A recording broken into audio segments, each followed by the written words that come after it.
Hello everyone, শিবিনা EV চ্যানেলে আপনাদের সকলকে আরও একটি নতুন ভিডিওতে স্বাগত। আমি স্বাতী লগ্না। আজকে যে ভিডিও টপিকে আমি আলোচনা করব সেটা হচ্ছে আমাদের মেল চাইল্ড ট্রাফিকিং। আমি কালকেই এই ব্যাপারে কথা বলেছিলাম, কিছুটা হিন্টস দিয়েছিলাম যে আজকে আমি এই টপিকের ওপরে ভিডিও করব। যারা আমার ফেসবুকে আছেন তারা হয়তো অনেকেই দেখেছেন যে আমি এরকম কিছু একটা লিখেছিলাম যে আজকে যে ভিডিওর টপিক হবে সেটা মেল চাইল্ড ট্রাফিকিং এর ওপরেই হবে। কিন্তু এই আসল টপিকটা শুরু করার আগে আমি একটু আমার শিবিনার ব্র্যান্ডিং করে নেব, কারণ আমার মনে হয় যে শিবিনারকে একটু ভিডিওর মাধ্যমে আপনাদের সামনে তুলে ধরলে পরে আপনাদের অনেকের অনেক সুবিধা হবে। তো যাই হোক, এবার একটুখানি বলে দিই আমাদের শিবিনার কী কী প্রোডাক্ট আছে। আমার লিপস্টিক, আমার আই শ্যাডো, আমার আইলাইনার, কাজল এবং মাস্কারা। আমি একটু চশমাটা খুলি, আপনার দেখতে সুবিধা হবে। সবটাই কিন্তু আমি শিবিনার ইউজ করে আজকে আমি ভিডিও করতে বসেছি। যদি আপনাদের মনে হয় যে আমার কাজল, আমার আইলাইনার, আমার মাস্কারা এবং আমার লিপস্টিকটা খুব সুন্দর লাগছে এবং আমার আইশ্যাডো কালারটাও আপনাদের ভীষণ পছন্দ, তাহলে শিবিনার ওয়েবসাইটে গিয়ে আপনারা কিন্তু আমাদের প্রিমিয়াম প্রোডাক্টে বুক করতে পারেন। আর যদি আপনাদের মনে হয় যে না, আপনাদের ফিনান্সিয়াল একটু প্রবলেম হচ্ছে, এত দাম দিয়ে আপনারা কিনতে চাইছেন না, বা অনেকের ফিনান্সিয়াল প্রবলেম নেই তাও তারা কিন্তু এত কস্টলি প্রোডাক্ট কিনতে চায় না, সেক্ষেত্রেও কিন্তু আপনারা আমাদের হোয়াটসঅ্যাপে বুকিং করতে পারেন। হোয়াটসঅ্যাপে কী করে বুকিং করবেন সেটা আমি ডেসক্রিপশন বক্সে দিয়ে দেবো, এবং আমাদের যে ওয়েবসাইট আছে সেটা আমি আমার ডেসক্রিপশন বক্সে দিয়ে দেবো।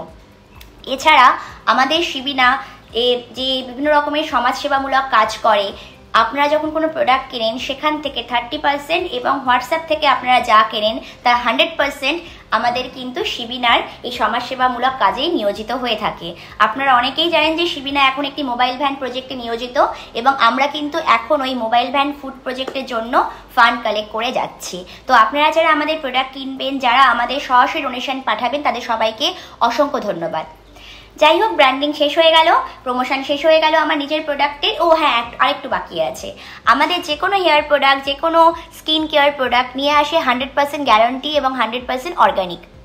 100% গ্যারান্টি কোন সেন্সে? সবাই আপনাদের বলবে যে আপনাদের হেয়ার সার্কেল চেঞ্জ হতে আপনাদের কমপক্ষে 90 দিন লাগবে। আমরা সেখানে বলি মাত্র 30 দিনে আমরা আপনার হেয়ার সার্কেল তো চেঞ্জ করতে পারবো না, বাট আপনার যে বেবি হেয়ার হচ্ছে সেটা আপনি বুঝতে পারবেন। আমাদের 90 দিনের কোনো প্রয়োজন নেই।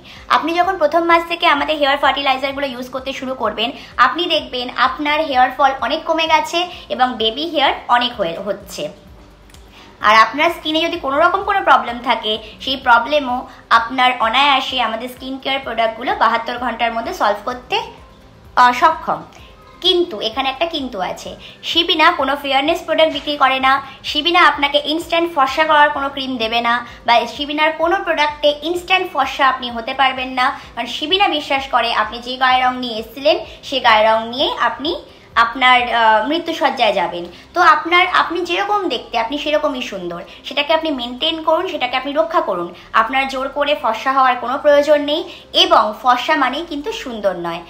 আমাদের মা কালীও সুন্দর, আমাদের মা দুর্গাও সুন্দর, আমাদের সরস্বতীও সুন্দর, আমাদের অষ্টলক্ষ্মীও সুন্দর, আমাদের সবাই সুন্দর, এবং প্রত্যেকের গায়ের রং কিন্তু আলাদা এখানে কিন্তু। এবং মা শীতলাও সুন্দর। এরকম প্রচুর মা কালীর যতগুলো রূপ আছে, দশম মহাবিদ্যার সব দেবীরা সুন্দর। সুতরাং আপনি শুধুমাত্র ফর্সা হলেই যে সুন্দরী হবেন তা কিন্তু না। আপনি ফর্সা হলেও সুন্দর, আপনি আপনার গায়ের রং শ্যামবর্ণ হলেও সুন্দর। ফর্সা হলে আপনি মা দুর্গা, গায়ে শ্যামবর্ণ হলে আপনি মা কালী। তো দুটোতেই আপনি সুন্দর, এবং দুটোই কিন্তু মায়ের রূপ। তাই নিজে যে গায়ের রং পেয়েছেন সেটা নিয়ে সেটাকে আপনি অ্যাকসেপ্ট করতে শিখুন। আপনার জোর করে ফর্সা হওয়ার বা জোর করে কালো হওয়ার কোনো প্রয়োজন নেই, বা আপনি যেটা পেয়েছেন তার উপরে জোর খাটানোর কোনো প্রয়োজন নেই। তো হয়ে গেল আমার প্রমোশন। এবার আসি আমাদের আসল কথায়। তো যাই হোক, যে টপিকে আমি কথা বলছিলাম, আমাদের দেশে মেল চাইল্ড ট্রাফিকিংয়ের সবচেয়ে বড় একটি কারণ হচ্ছে দারিদ্রতা।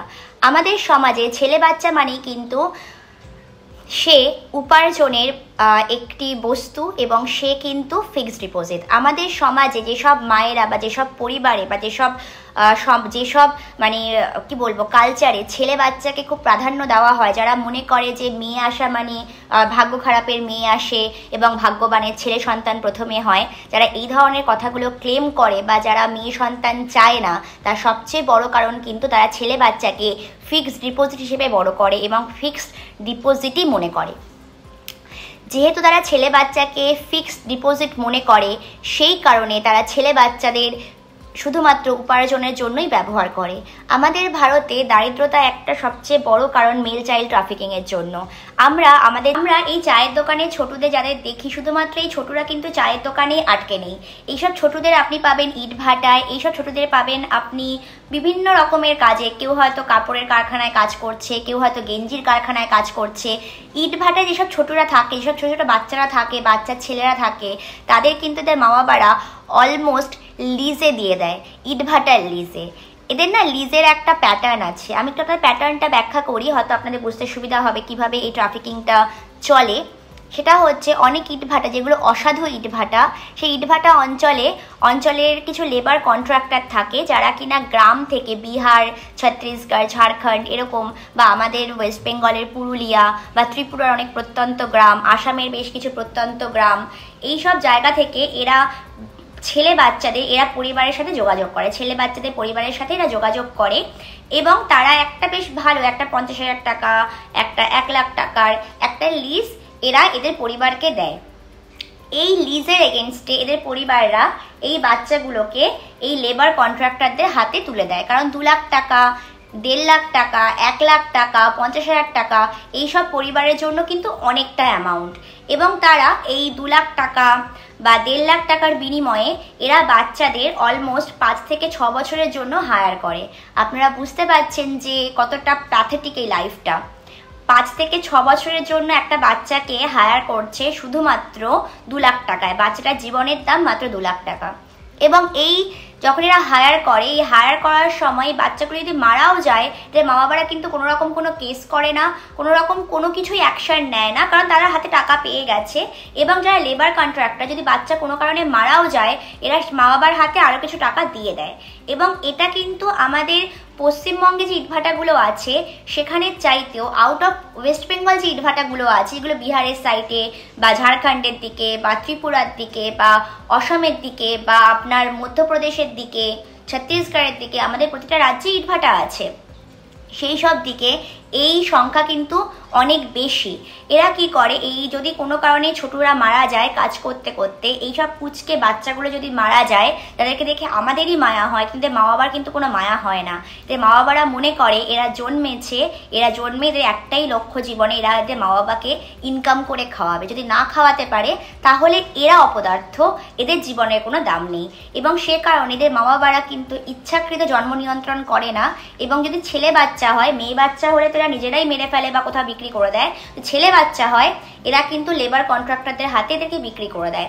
অনেক বাচ্চারা আছে যারা আপনারা জানবেন হয়তো, যে খুব বেশি পুরনো ঘটনা নয়, 2018-র একটি ঘটনা, যেখানে তাপস বলে একটি ছেলে মধ্যপ্রদেশের ইন্দোরে একটি কারখানায় কাজ করতে এসেছিল অ্যাজ এ লেবার। এবং সেই বাচ্চাটি কাজ করতে করতে সেখানে মারা যায়। জ্বর হয়, সে ছুটি চেয়েছিল, কারখানার মালিক ছুটি দেয়নি এবং বাচ্চাটাকে নির্মমভাবে মারধর করে এবং বাচ্চাটি মারা যায়। মালিকের নাম সম্ভবত ছিল, আমার এই মুহূর্তে খেয়াল নেই, তো সম্ভবত ইসমাইল সামথিং ছিল। তো এই বাচ্চাটি মারা যায় এবং মারা যাওয়ার পরে তার সেই বাচ্চাটির কোনো খোঁজ খবর পাওয়া যায় না। এবং সেই মালিকটি করোনার সময় ধরা পড়ে এবং খুব ট্যাকটিক্যালি তাকে ধরতে হয়। তো এরকম বহু কিছু, আমি এখানে হিন্দু মুসলিমের কোনো কাজিয়া করতে বসিনি, আমি শুধু একটা ঘটনা মেনশন করলাম, কারণ এই ঘটনাটা খুব পপুলার হয়েছিল 2020 সালে, তাই আমি এটাকে মেনশন করলাম। তো আমার কোনো রকম কোনো জনগোষ্ঠী, কোনো জাতি, কোনো ধর্ম নিয়ে কিছু বলার নেই, কারণ আমি জানি সব ধর্মেই খারাপ আছে, সব ধর্মেই ভালো আছে। যাই হোক, সেটা কথা নয়। কিন্তু এই যে আমি যে কথাটা তুলে ধরলাম আপনাদের সামনে, এরকম প্রচুর কারখানাতে এরকম প্রচুর বাচ্চারা কাজ করে, প্রচুর ইটভাটা অঞ্চলে বাচ্চারা কাজ করে এবং এদের মা বাবারা স্বেচ্ছায় বাচ্চাগুলোকে কাজে পাঠায়, অর্থাৎ দারিদ্রতা এখানকার মূল কারণ। এছাড়া অনেক বাচ্চাদের মা বাবা এই কারণে বিক্রি করে দেয় যে কোনো অসাধু থার্ড জেন্ডার যারা হয়, অসাধু, আমি কিন্তু ভালোদের কথা বলিনি, থার্ড জেন্ডাররা অনেক হেল্প করে মানুষদেরকে, তা সত্ত্বেও যেসব অসাধু থার্ড জেন্ডাররা আছে এরা বিভিন্ন গ্রামে ছড়িয়ে পড়ে নিজেদের টিম বানানোর জন্য। এবং তারা সেখানে গিয়ে কোনো ছেলে বাচ্চাকে দেখে এদের যদি মনে হয় যে ছেলে বাচ্চাটাকে দিয়ে এরা ব্যবসা করাতে পারবে, এরা এদের মা বাবার সাথে ডিরেক্টলি যোগাযোগ করে। তারপরে এই ছেলে বাচ্চাকে তারা নিয়ে আসে এবং এই ছেলে বাচ্চাগুলোকে তারা অপারেশনের মাধ্যমে থার্ড জেন্ডারে পরিণত করে ব্যবসায় নামিয়ে দেয় এবং এই ব্যবসার মাধ্যমে যে অর্থ উপার্জিত হয় সেই অর্থ কিন্তু এরা নিজেদের কাছে রাখে, বাচ্চাটাকে দেয় না। বাচ্চাটা এভাবেই বড় হয় এবং পরবর্তীকালে দেখা যায় যে বাচ্চাও এরকম একটি র্যাকেটের পার্ট হয়ে যায়। এটা এবার আমি আপনাদের এনসিআরবির একটা রিপোর্ট আমি আপনাদের শোনাচ্ছি, যেটা শুনলে পরে আপনারা বুঝতে পারবেন যে আমাদের দেশে মেল চাইল্ড ট্রাফিকিং নিয়ে কথা বলা এত বেশি প্রয়োজন কেন। এনসিআরবির মতে আমাদের ভারতে প্রায় 57.45% ছেলে এবং বাদবাকি অংশটা মেয়েরা চাইল্ড ট্রাফিকিংয়ের শিকার হয়। 57.45%। আপনারা আশা করি বুঝতেই পাচ্ছেন যে এর থেকে কম যেটা হবে সেটা নিশ্চয়ই 43 বা 42 এরকম কাছাকাছি হবে। অর্থাৎ মেয়ে চাইল্ডের তুলনায় ছেলে চাইল্ডের ট্রাফিকিংয়ের সংখ্যা কিন্তু হিউজ। কারণ আমাদের সমাজে ছেলেদেরকে কাজে লাগানো বেশি যায় বিভিন্ন জায়গায়, যেমন ইট ভাটায় ছেলেদের কাজে লাগানো সহজ, কাপড়ের কারখানা, গেঞ্জির কারখানা থেকে শুরু করে লোকের বাড়িতে কাজ করানো, এছাড়া আরও অন্যান্য কাজে এইসব বাচ্চাগুলোকে হাড় ভাঙা খাটুনি যেসব কাজে আছে সেই সব কাজে যেখানে মেয়ে বাচ্চাদেরকে ইনক্লুড করা যায় না সেখানে কিন্তু ছেলে বাচ্চাগুলোকে ইনক্লুড করা যায়।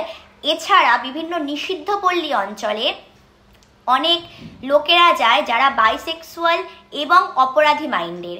বাইসেক্সুয়াল এবং অপরাধী মাইন্ডের কাদের বলা হয়? যারা কিনা পেডোফাইল বাইসেক্সুয়াল। পেডোফাইল বাইসেক্সুয়াল জিনিসটা কীরকম, বা বাইসেক্সুয়াল পেডোফাইল বা পেডোফিলিক বাইসেক্সুয়াল, এই যে কথাগুলো আমি বললাম এটার মানে কি? এটার মানে হচ্ছে যারা ছেলে বাচ্চা এবং মেয়ে বাচ্চা উভয়ের সাথে যৌন সংসর্গ করতে অভ্যস্ত বা করতে চায়, এরকম বিকৃত মানসিকতার মানুষদের জন্য ছেলে বাচ্চাদের কিন্তু একটা হিউজ সংখ্যায় ট্রাফিকিং করে নিষিদ্ধ পল্লীতে এদের ঠাঁই দেওয়া হয় এবং ছেলে বাচ্চাদের কিন্তু সেক্ষেত্রে প্রমোট করা হয় না। আপনি দেখে বুঝতে পারবেন না যে এই ছেলে বাচ্চাগুলোকে দিনের পর দিন অ্যাসল্ট করা হচ্ছে, দিনের পর দিন রেপ করা হচ্ছে, এদের শরীরটাকে বিক্রি করা হচ্ছে। আমরা কিন্তু এগুলো দেখে বুঝতে পারবো না।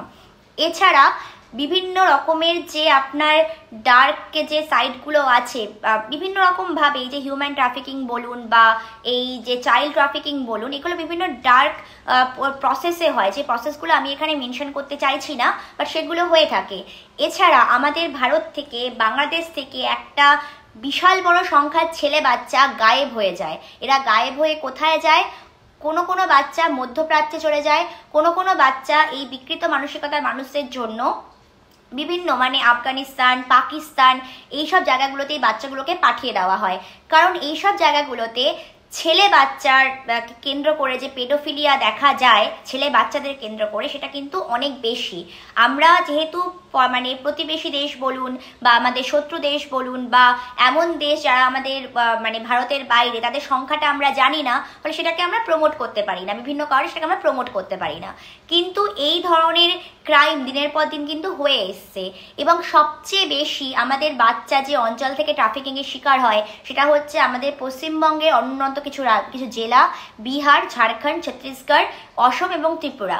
এই যে অঞ্চলটা আছে এই অঞ্চল থেকে সবচেয়ে বেশি ছেলে বাচ্চা ট্রাফিকিংয়ের শিকার হয় এবং এরা ট্রাফিকিং হয়ে শুধুমাত্র কারখানায় কাজ করে না, শুধুমাত্র ইটভাটায় কাজ করে না, এরা কিন্তু বিভিন্ন রকমের সেক্সুয়ালি অ্যাসল্ট হয়।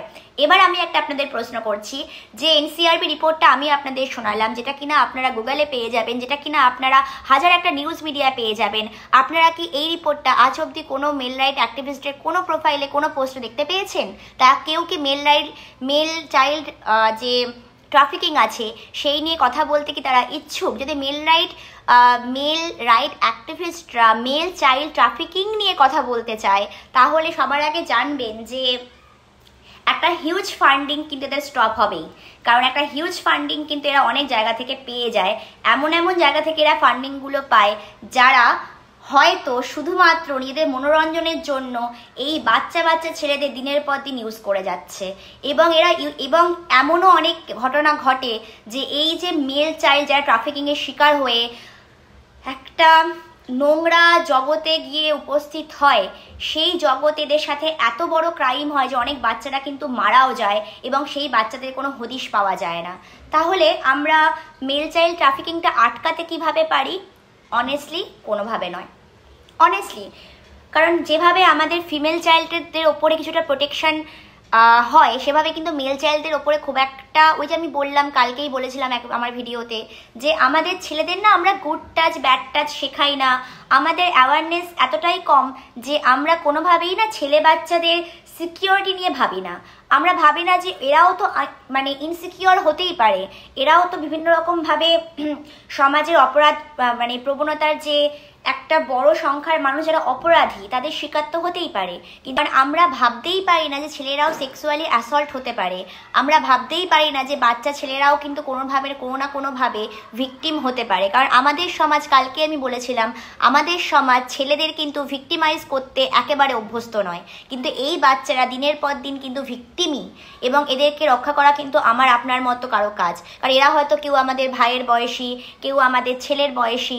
আমার এখন অনেকটা বয়স বেড়েছে এবং আমি দেখেছি যে অনেক ছেলে বাচ্চার মা যারা একেবারে পুচকে তাদের মায়েরা কিন্তু অনেকেই আমাদের বয়সী, কারণ অনেক কম বয়সে বিয়ে হয়ে গেছে।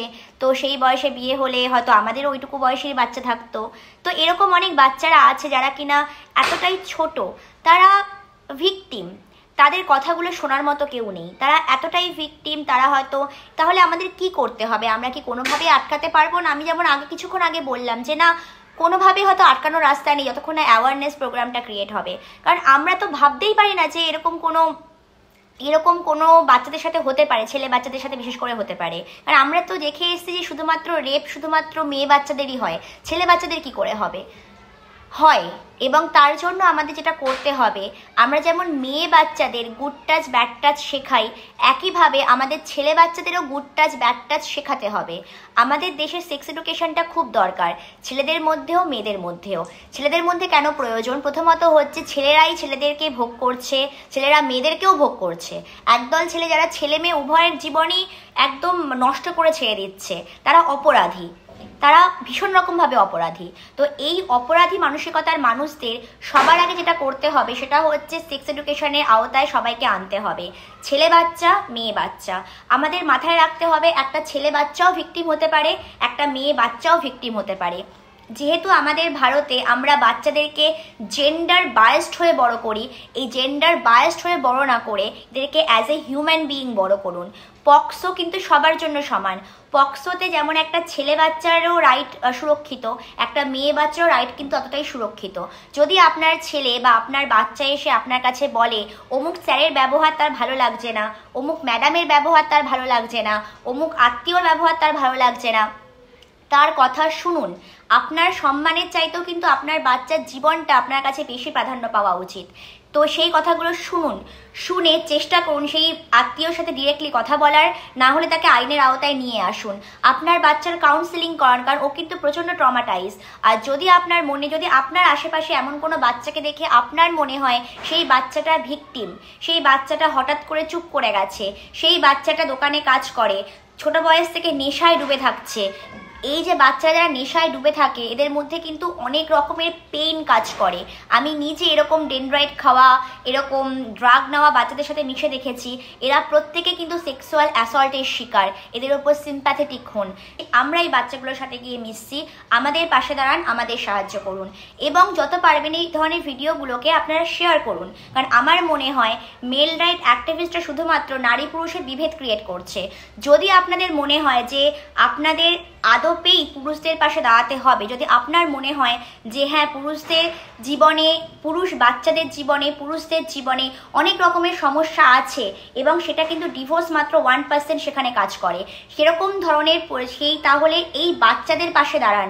বাচ্চাদের কিন্তু কোনো লিঙ্গ হয় না, চেষ্টা করুন সবাই বাচ্চাদের পাশে দাঁড়ানোর চেষ্টা করুন। যেহেতু আমরা প্রতিনিয়ত এদের জন্য খাবার নিয়ে যাই, চেষ্টা করুন এই বাচ্চাগুলোর পাশে দাঁড়ানোর জন্য আমাদের পাশে দাঁড়াতে। কিভাবে আমাদের পাশে দাঁড়াবেন? আপনারা শিবিনার প্রোডাক্ট কিনেও আমাদের পাশে দাঁড়াতে পারেন, নতুবা আমাদের সরাসরি ডোনেশন দিয়েও আমাদের পাশে দাঁড়াতে পারেন। কিভাবে ডোনেশন পাঠাবেন তা তো আপনারা ভিডিওতে দেখতেই পাচ্ছেন, দেখতে পেয়েছেন এতক্ষণ, এবং ডেসক্রিপশন বক্সেও কিন্তু সেটা মেনশন করা থাকলো। আজকের মতো ভিডিওটা এখানেই শেষ করলাম। আগামী দিনের ভিডিও হবে মেল চাইল্ডের সাথে আরও কী কী খারাপ হচ্ছে তার উপরে।